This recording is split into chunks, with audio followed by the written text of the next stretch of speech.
Hi there, this is Don Ross, and this is Guitar Case.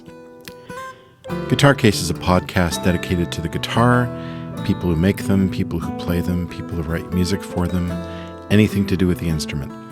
For the last several episodes, we've been listening to a long interview that I conducted with Rob Poland. Rob is the founder and owner of CandyRat Records out of Milwaukee, Wisconsin. Rob runs the label with his wife Holly, and they started the label in 2005 in the wake of how Napster had changed everything to do with the buying and selling of music. So I talked extensively with Rob about the history of the label and how things are going and how things are expected to go in the future when it comes to online music. So we pick up here right when we're talking about adapting to the constantly changing landscape of digital music. In terms of adapting, something that would seem to be obvious to me, maybe not to a lot of people, but when CandyRat first started out, for example, you were starting a quote-unquote record label, an unorthodox one, like you were not going for traditional means of distribution through record stores now because they were shuttering anyway. Mm-hmm. So my impression is that when the label first started, at least for the first year or two or whatever, you were probably making the most of your money selling hard copies and also selling legal downloads on the website, on the CandyRat website, and then eventually including iTunes as well.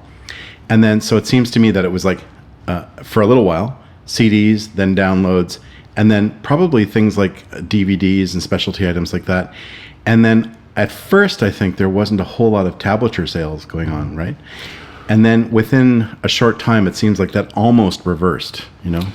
Yeah, actually, and again, Antoine was the first guy to send me a guitar tab. And he says, do you think you could put this up for me and see if we could sell that?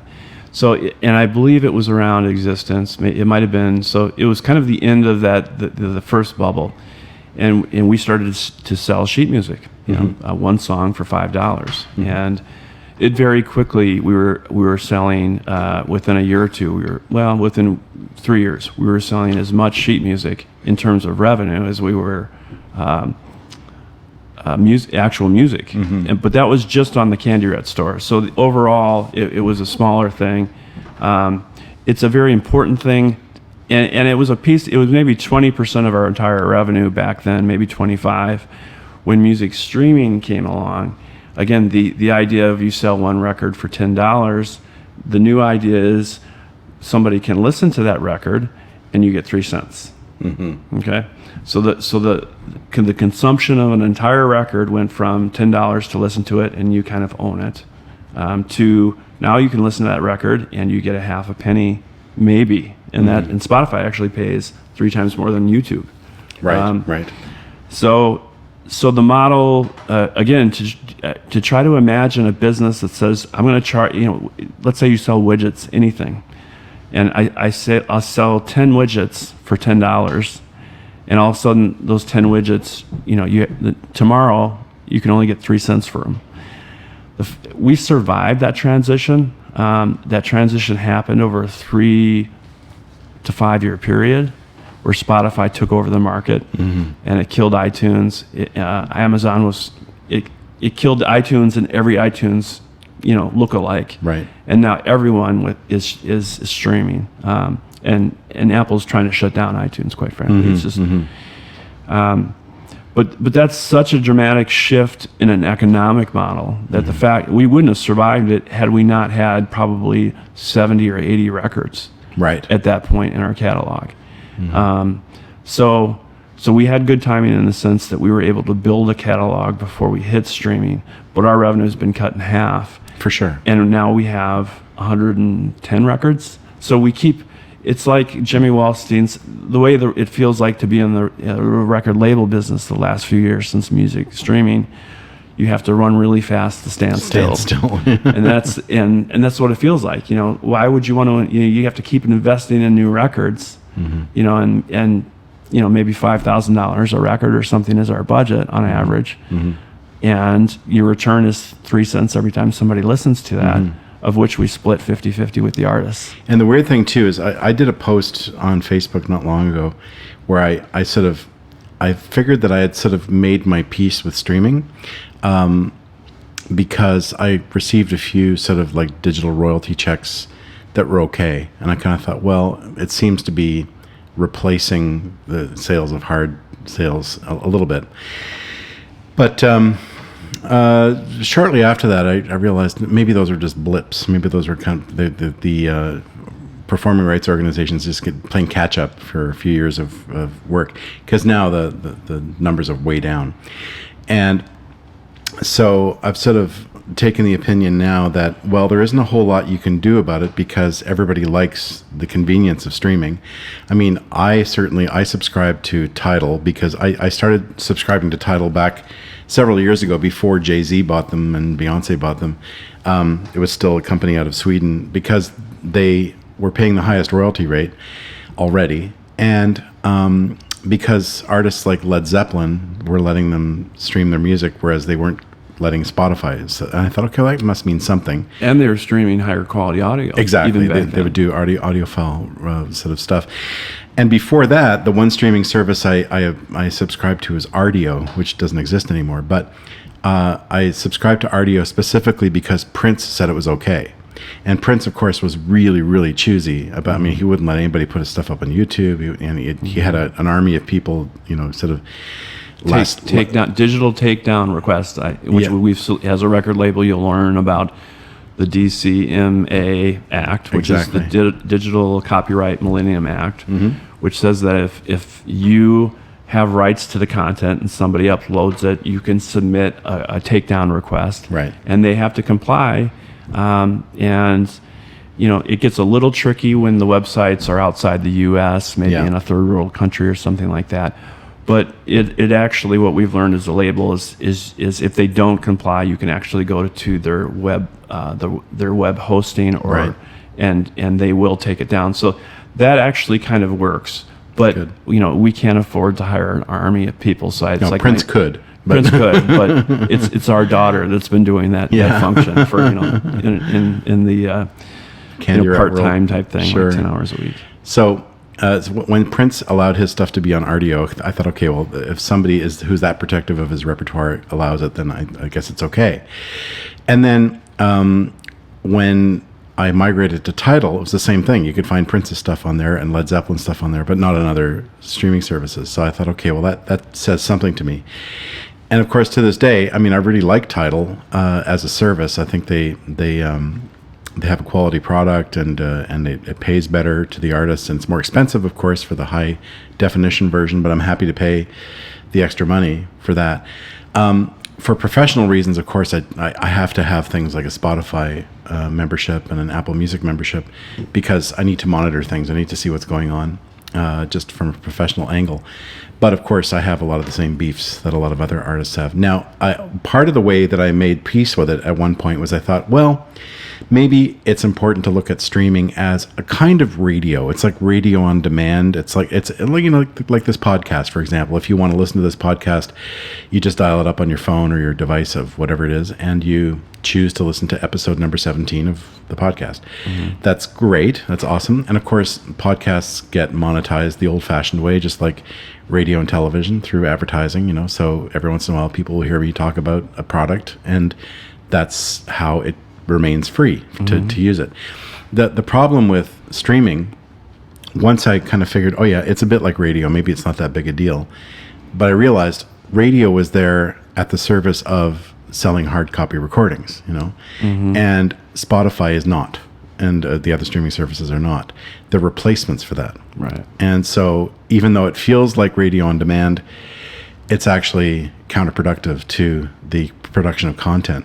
And yet at the same time, artists, you and I had this conversation off microphone, but even artists like Taylor Swift, who took her stuff off of streaming services at one point, eventually quietly put them back up because it's pretty hard to ignore the 200 million accounts. Exactly. That is probably represents more like a billion people. A billion people, right? Yeah. So as somebody who's trying to, get your music out there and get people to listen to it, it seems suicidal almost not to do it. And yet, it's a bit like when the price of oil goes down. The oil companies decide to increase their output because they're making less, but they have to find money somewhere, so they create more of a glut, which is counterproductive. But in the short term, they need the money. As a recording artist, it almost feels like, well, I'm making these recordings, so I better make sure that they're out there, on as many platforms where people don't pay for them as possible, so that I can continue to have a career as a live musician, I guess, or as somebody who writes, mercenary music for other purposes or whatever. It's really weird, and it gets weirder and weirder and weirder all the time. And I often think of people like Brian Eno saying he feels very, very fortunate that his lifetime happened to line up with the record business in the most opportune ways. He ended up producing records that sold in the many millions, but those same records would be selling in the tens of thousands now. The U2 records probably sell in the tens of thousands now, hard copies or even legal downloads. So anyway, that's a pretty fascinating whole other subject. And to me, as someone who, of course, has been associated with you on a business level for so many years, it kind of amazes me in a way that CandyRat has survived at all. But like you say, it's because you have a catalog, and it's the same with any label. I mean, the record labels, the major labels, the few that are left, bought into the whole streaming thing eventually because, they partnered up with these companies because it's a way of continuing, like a Miles Davis record that was made in the late 50s can continue to be revenue streaming, even if it's a few cents at a time. That's the great part of the music business. And that is, if you can make a record, or as an artist, if you can make a record that is relevant, and if that artist gets a fan base and tours, it's an annuity stream. I mean, it could sell for your lifetime. Yeah. And certainly streaming can monetize it. It's again, the method of how they pay, I guess, is not great, but the fact that it could sell 20 or 30 years later, that's the upside of the record business. And so as a label, you try to look for records that aren't necessarily, might not sell a ton in year one, but might have some legs. I mean, that's what we look for in CandyRat. They don't have a shelf life. Yeah, and so like composition is important. I mean, are you actually moving somebody emotionally with this music? That's important. Sure. That is the artist touring or staying active? One of the if you don't stay active, it's hard. Like we've had some artists that put out one record, and their next record comes out 8 years later, and there's not a lot of activity, and they don't tour. Right. Well, it's kind of hard to build a fan base with a 7-year gap, but this is the pace that this artist writes on. Now, my kind of view is that if the artist is writing really interesting music, who cares? I mean, like let's put it on the catalog, because good music will sell forever in theory. Bad music hopefully will disappear quickly. Here's another question it's related.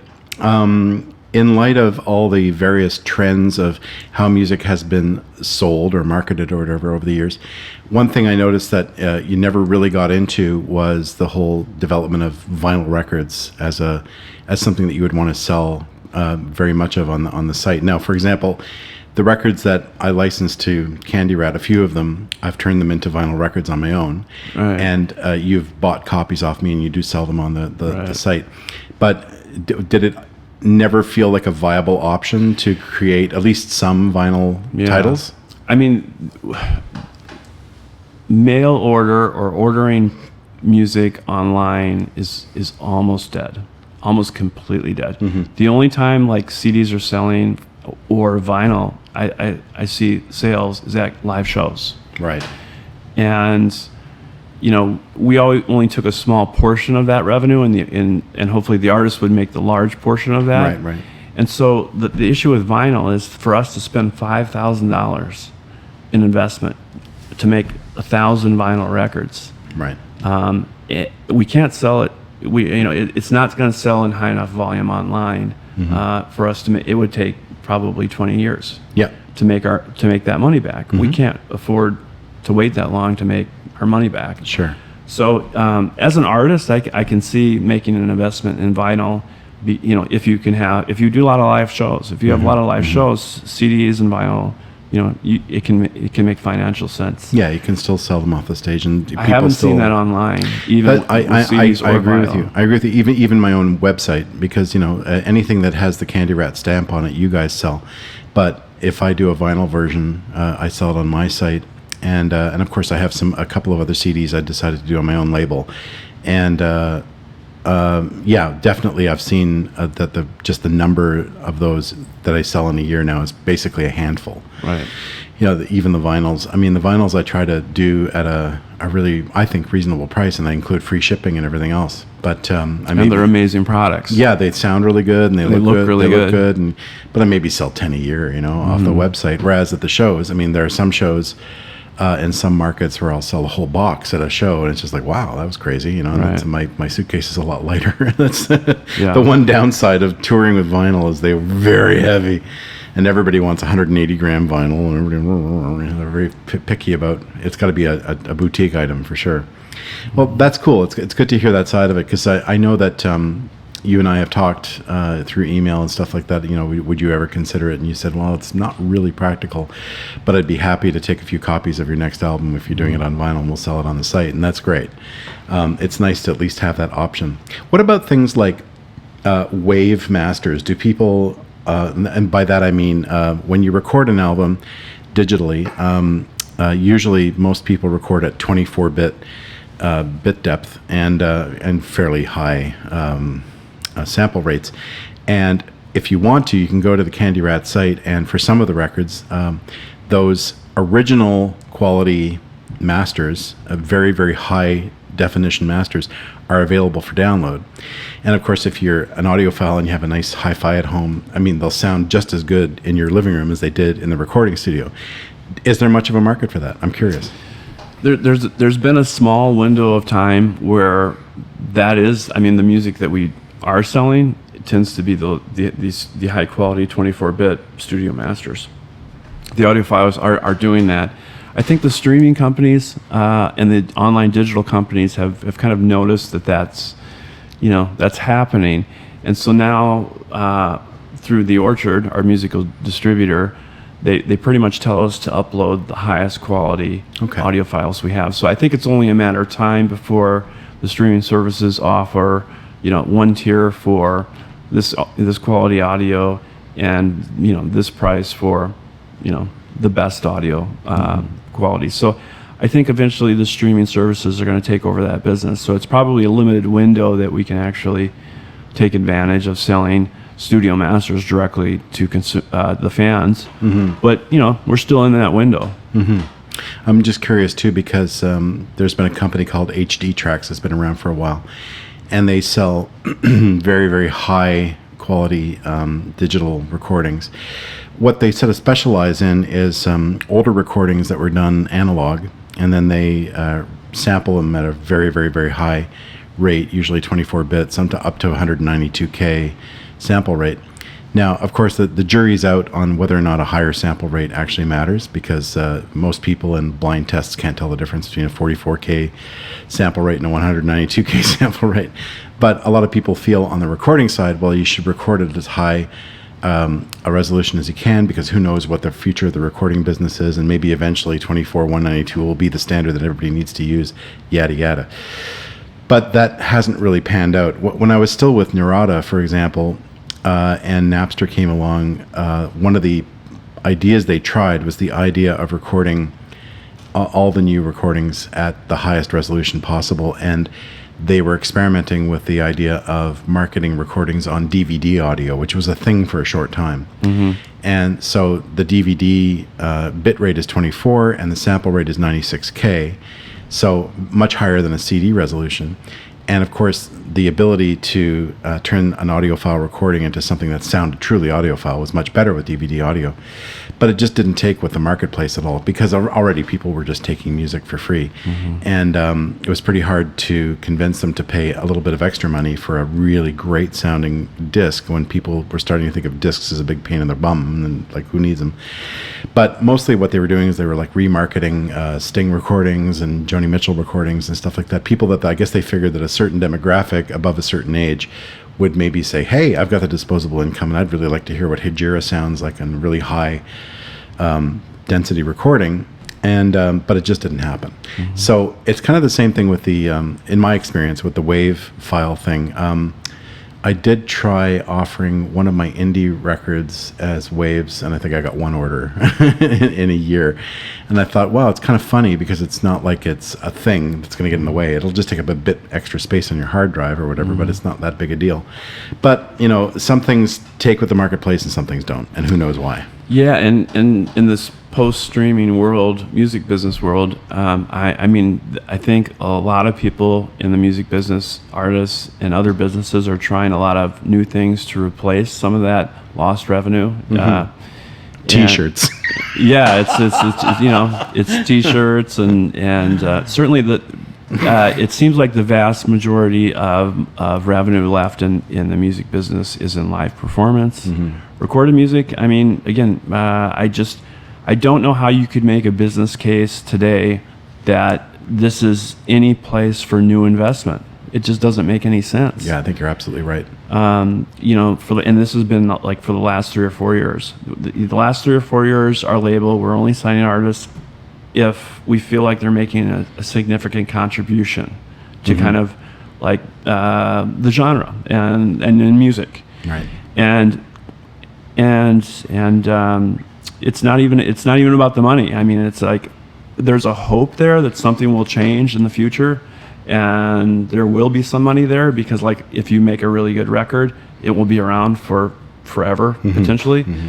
But you know, it's a wait and see, and you're, you know, and if you're in the music business, you're trying to like watch what other companies are doing and seeing, you know, if any new models, you know, are invented that you know are profitable for music, recorded music, and just an artist's living. So there's been a lot of trial and error the last few years, and there haven't been any, you know, blockbuster hits. Right. And quite frankly, you know, we're running this business out of our home. Our overhead's very, very low. Right.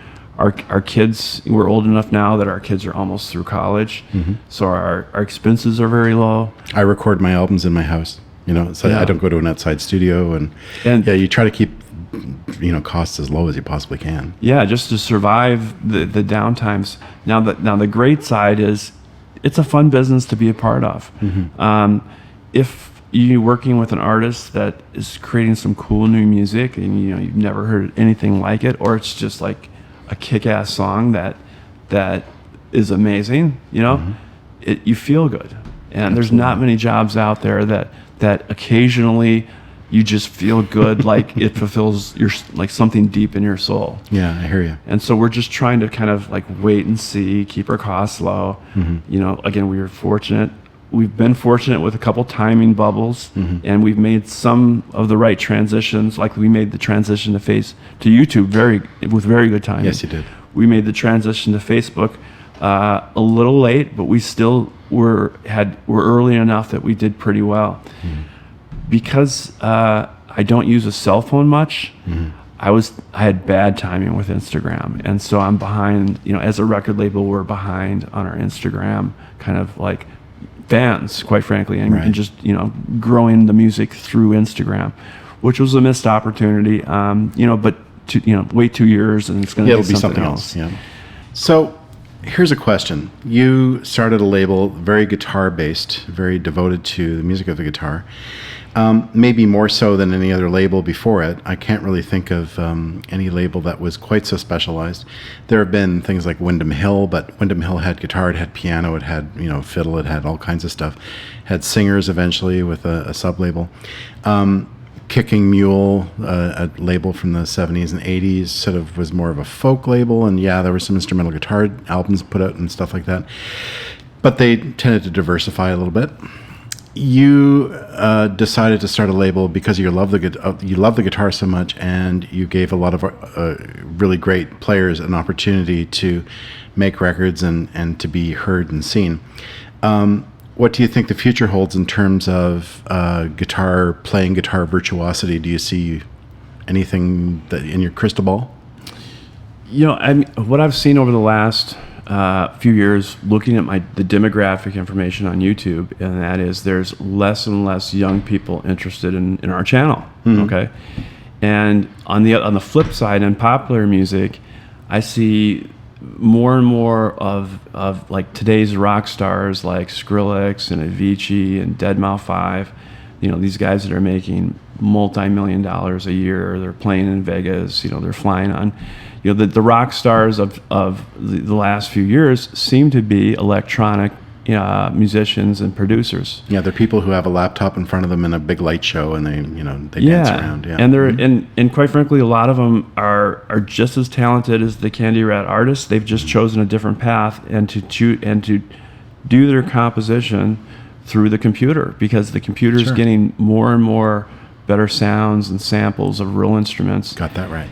Yeah, and so I guess my concern for the instrument is guitar, being a guitar geek, and I just love the instrument, and that is, as the next generation of artists and musicians, would I choose to invest 10 or 20 or 30,000 hours to master this instrument when I don't really see avenues for how you could use it necessarily and make a lot of money doing it in the music business on TV, on radio? I mean, it seems like you don't really see a lot of bands on TV anymore. Well, it's getting harder and harder to make a band make financial sense, especially touring it. Yeah, you don't hear it on the radio. I mean, unless it's like classic rock or the older channels. Yeah, definitely. It's you can hear definitely the way that the music industry has changed, because the old model, the model from the 70s, 80s, 90s, was that if you had a band, you made a record, and then the record company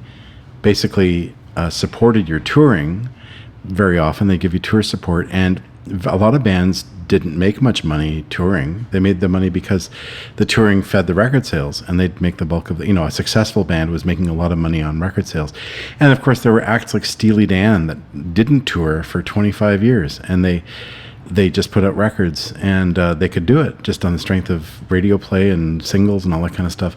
So it's a whole different kettle of fish, whole different world. Yeah. And then now you can hear it, like you say, if you listen to popular radio, most of what you're hearing on a pop music station is basically programming with maybe a singer on top, and very few live musicians. It'll sound like a band, but very often there's maybe one or two people creating all that sound. And I mean, even myself, I'll admit, my last record, I played all the instruments on my last record, and not all of them were acoustic instruments. Some of them were samples.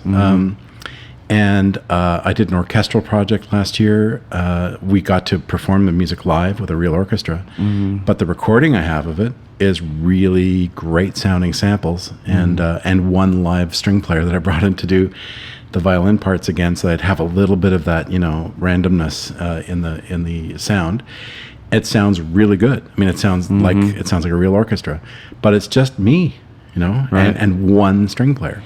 So two people sound like 14, Yeah, and that's the beauty of technology. I mean, like early on, I think if you made music on the computer, it didn't really sound real.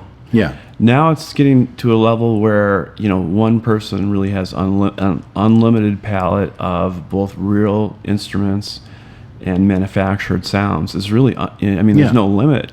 And, as a musician and as a music lover, I have zero problem with that. I think it's all music.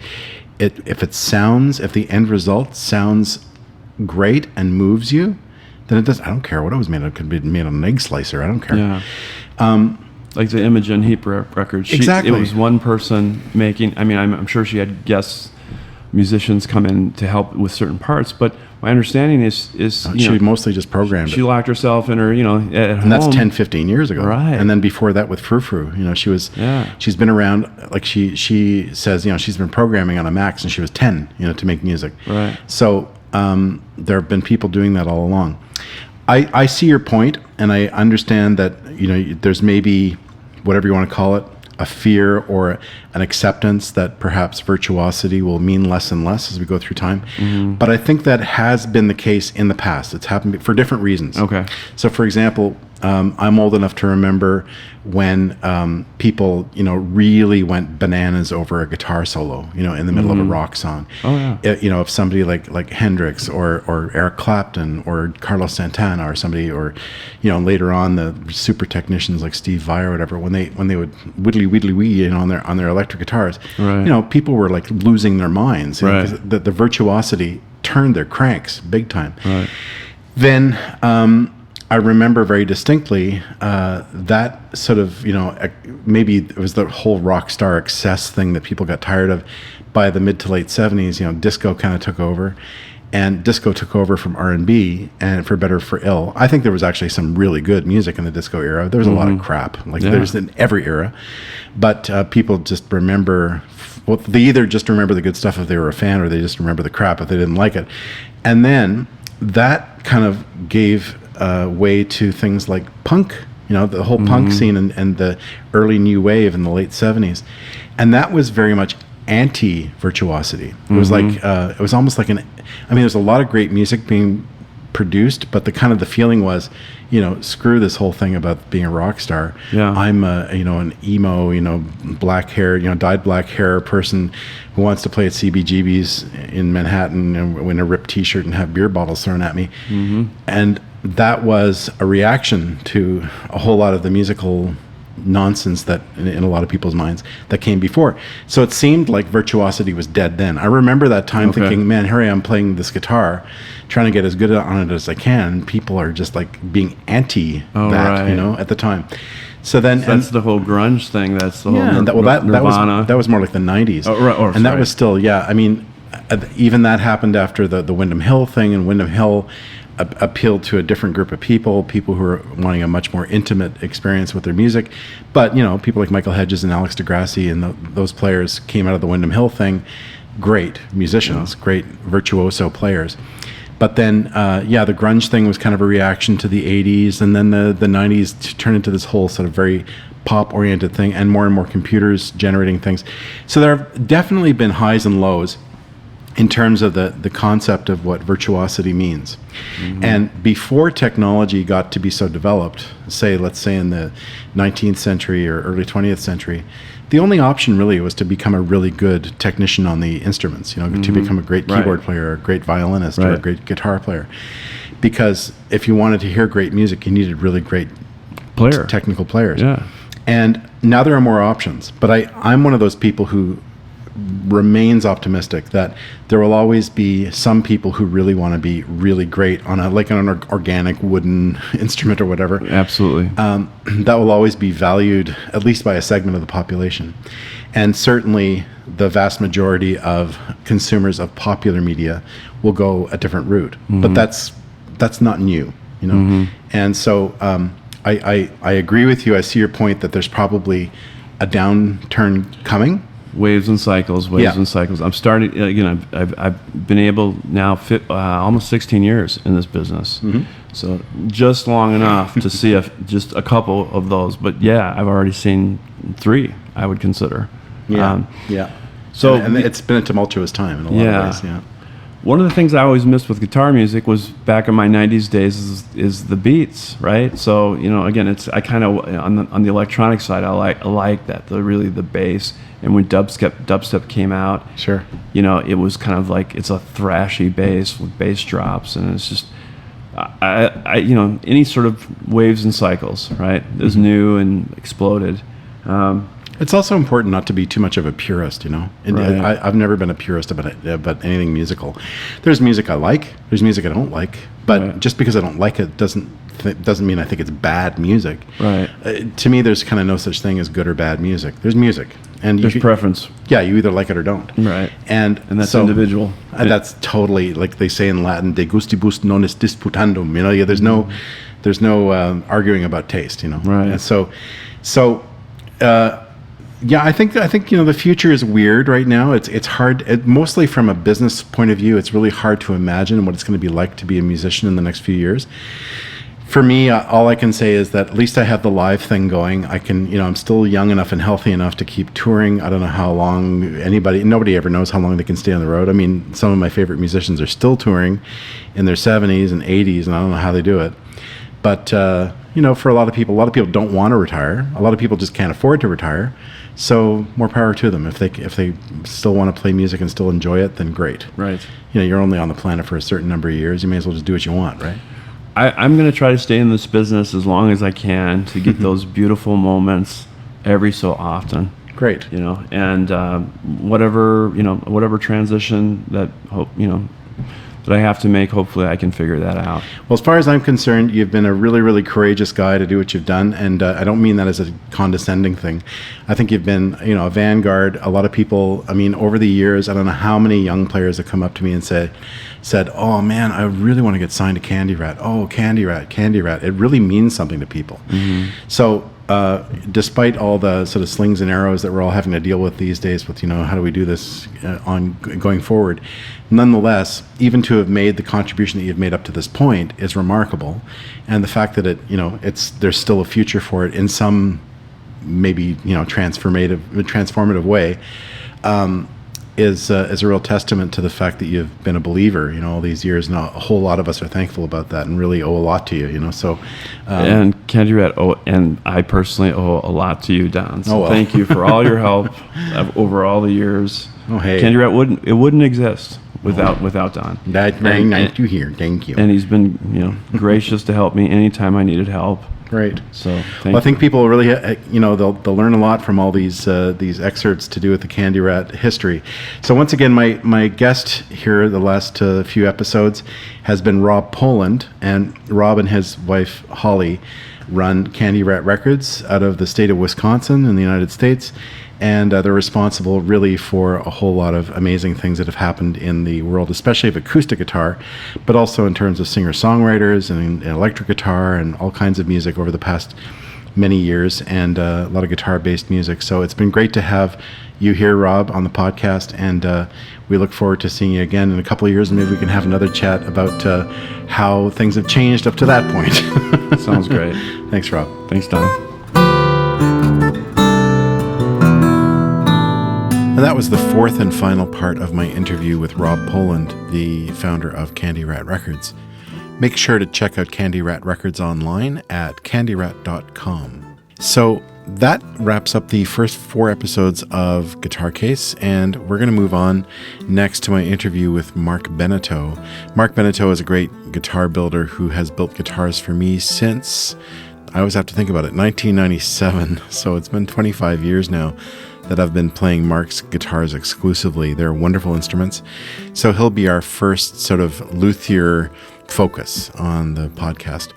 So I hope you can join us for that. That will probably take up more than one episode as well. And speaking of guitar and guitar playing, if you are looking for a way to get started or to continue your skills as a guitar player, make sure to check out my website, donrossguitaracademy.com.